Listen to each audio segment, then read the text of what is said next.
How does relativity work? Relativity was Einstein's greatest works. It was a very unified theory that explains the very fabric of the universe itself. It was an entirely new way of seeing the universe, and it defies almost every one of our intuitions about how the universe works. In this video, I will explain to you how relativity works in a very simple way. This will change the way you see everything. It all started with Isaac Newton in 1686. He discovered that there is this force between objects with mass, and he used mathematical laws to describe the strength of this force as objects move closer and further away from each other. His idea was that space and time are absolute, but gravity is just this mysterious force that tugs on things and objects in the universe. The equations he invented were used to describe how things fall to the ground, how fast they fall to the ground, or how planets orbit the sun. But he never understood exactly why these things happen. What is there in between space that's tugging on these planets? There's like a long string that things are held upon. What actually is making these objects move in the universe, and why are they attracted to each other from such vast distances? But for centuries, these ideas persisted. But people started learning more about planets, and they discovered things like Mercury having this weird orbit around the sun. It changed as it went around the sun. They couldn't explain this using Newton's laws, and Newton never had an answer. Newton never figured out how gravity works. But in 1905, Einstein came along and changed everything. Einstein was obsessed with trying to figure out how the universe really worked, how gravity really worked. So he would search in Newton's work, his work called Principia, where he would look at the letter G for gravity and find Newton's laws. But then Einstein looked for the word mechanism. He searched the letter M, and under mechanism, he found that Newton said, basically, I don't know how gravity works. And he said, quote, I leave it to the consideration of the reader. Einstein knew he had to solve this mystery. How does the sun tug on the earth from millions of miles away? How is this really happening? And this is when Einstein came up with his brilliant idea of relativity. He imagined a marble thrown across a fabric, a sheet. It would travel in a straight line. But then he imagined placing a bowling ball in the middle of that fabric. There would be a warping of that sheet. So when you throw the marble this time, it follows the curvature of the fabric that the bowling ball left. Einstein took this idea and placed it onto the universe and how planets and the sun work.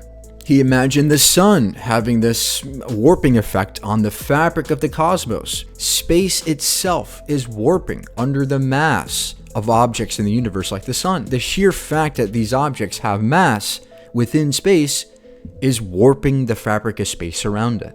So that mass traveling through space is now being affected by curvature of space. But there's a problem.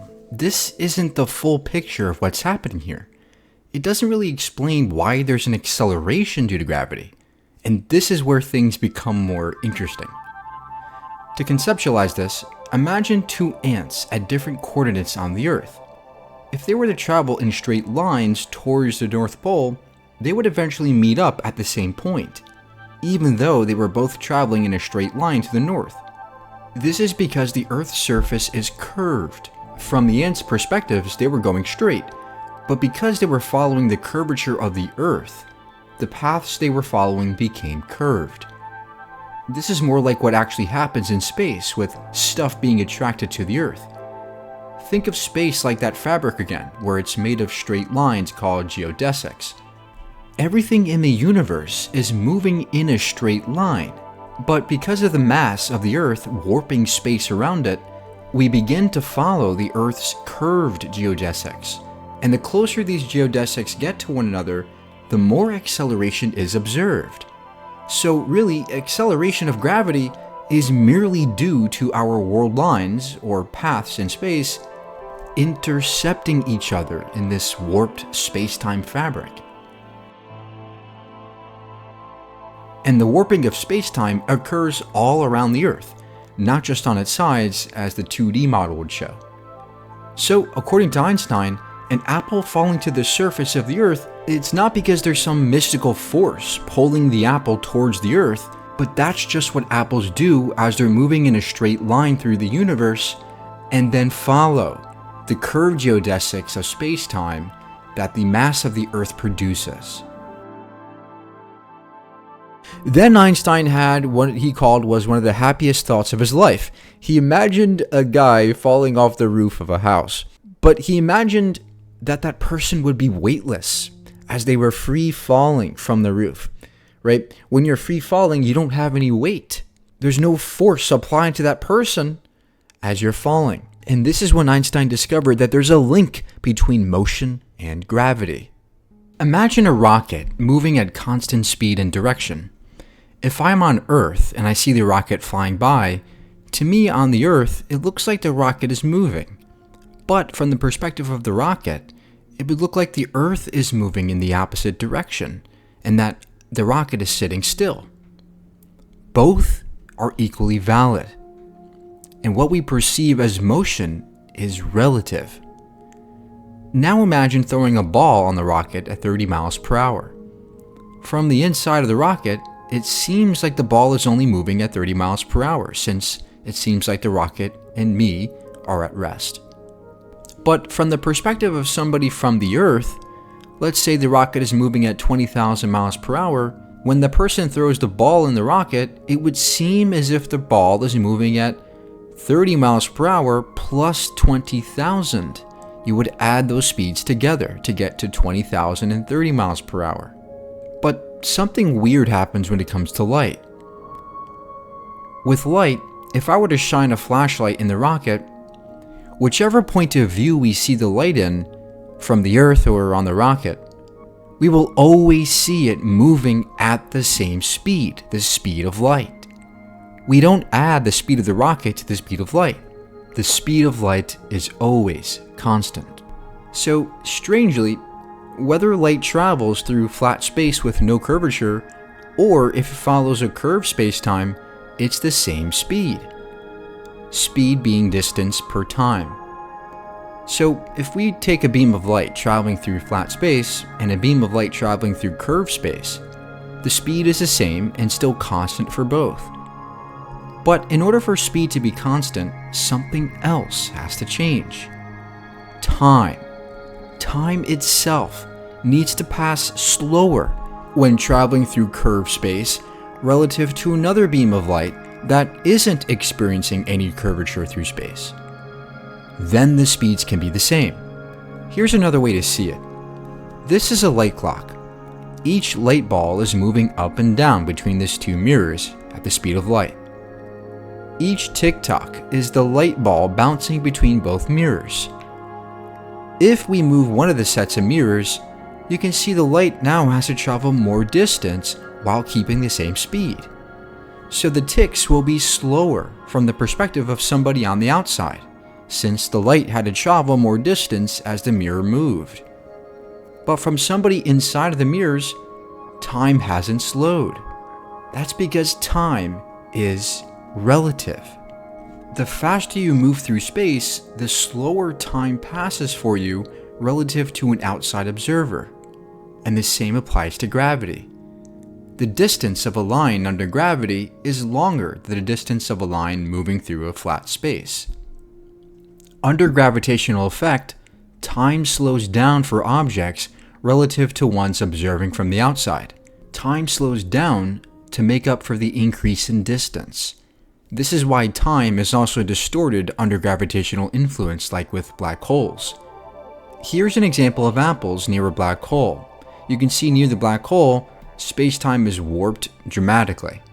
The apple on the inside, the one closest to the black hole, is experiencing much more distance it has to traverse due to the massively warped curvature of space-time around the black hole.